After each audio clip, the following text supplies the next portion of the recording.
এখন আসি বিভিন্ন প্রকার সেটের প্রসঙ্গে। ফাঁকা সেট, কোনো উপাদান নেই, প্রতীক এই যে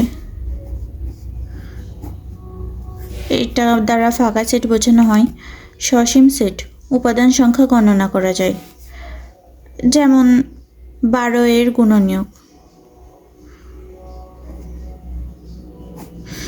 12 এর গুণনীয়ক অবশ্যই গণনা করা যায়। অসীম সেট, উপাদান সংখ্যা অগণিত, এখানে বলতে পারে সকল স্বাভাবিক সংখ্যা, সকল স্বাভাবিক সংখ্যা, অথবা সকল পূর্ণ সংখ্যা, সকল পূর্ণ সংখ্যা 1 2 3 4 5 এভাবে চলতেই থাকবে, এর কোনো শেষ হবে না। একক সেট, একটি মাত্র উপাদান থাকে, যেমন 7। উপসেট, যদি এ সেটের সকল উপাদান বি সেটে থাকে তবে এ কে বি এর উপসেট বলে, প্রতীক এই যে। ঠিক আছে, ধরো এ সেটের উপাদান আছে 1 2 এবং বি সেটের উপাদান আছে 1 2 3, তাহলে এ সেটের সকল উপাদান বি সেটে আছে, এই সেটের সকল উপাদান বি সেটে আছে। ঠিক আছে, তাহলে এ এর উপসেট হবে বি।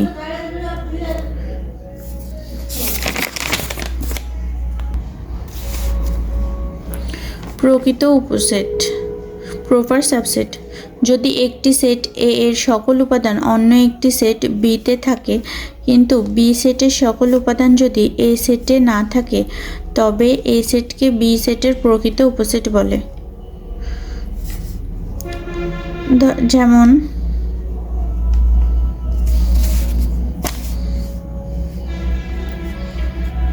এ সেটের উপাদান আছে 1 2 3 এবং বি সেটের উপাদান আছে 1 2 4 3 5, তাহলে এ সেটের সকল উপাদান বি সেটে আছে 1 2 3, কিন্তু বি সেটের সকল উপাদান এ সেটে নেই, তার মানে এ সেটকে বি সেটের প্রকৃত উপসেট বলা যায়।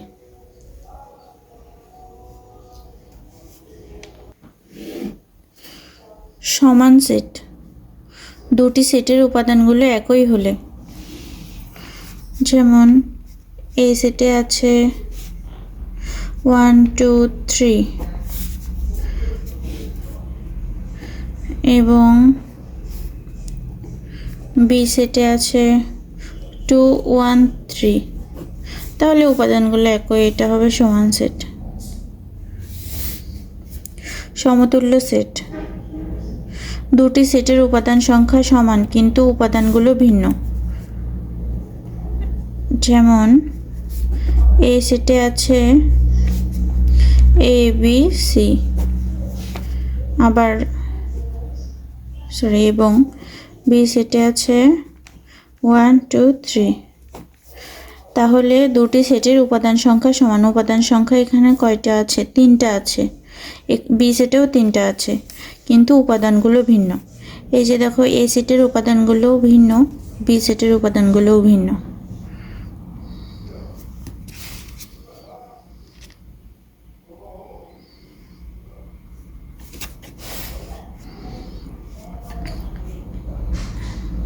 সার্বিক সেট, সকল সম্ভাব্য উপাদান ধারণ করে। সার্বিক সেট মানে ইউ, সার্বিক সেটকে ইউ দ্বারা প্রকাশ করা হয়। এখানে একটি সেটের প্রশ্নে যা বলা থাকবে সেই সকল উপাদান ধারণ করবে। এ বি সি যতগুলো সেট আছে সবগুলো উপাদান সার্বিক সেটে থাকবে। 1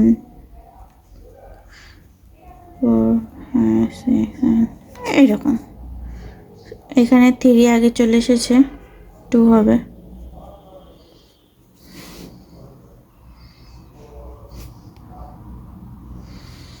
বিচ্ছিন্ন সেট, দুটি সেটের কোনো সাধারণ উপাদান নেই। দুটি সেটের কোনো সাধারণ উপাদান নেই, তার মানে কোনো মিল নেই। 2 4 এবং বি সেটে আছে 1 5, এইরকম।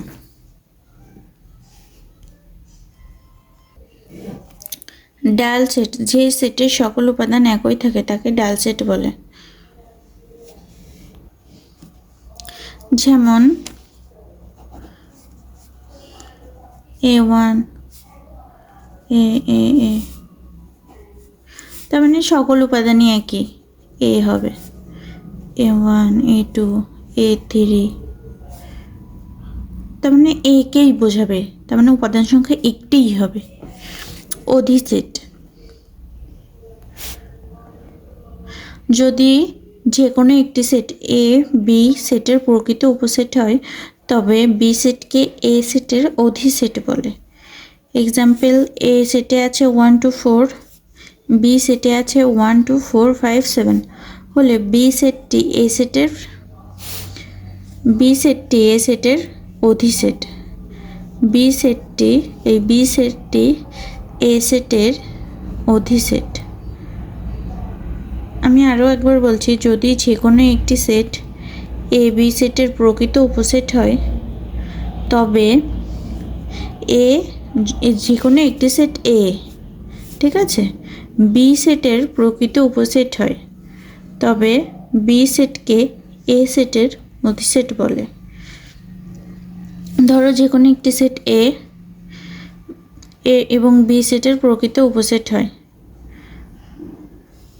তাহলে বি সেটটি এ সেটের অধিসেট।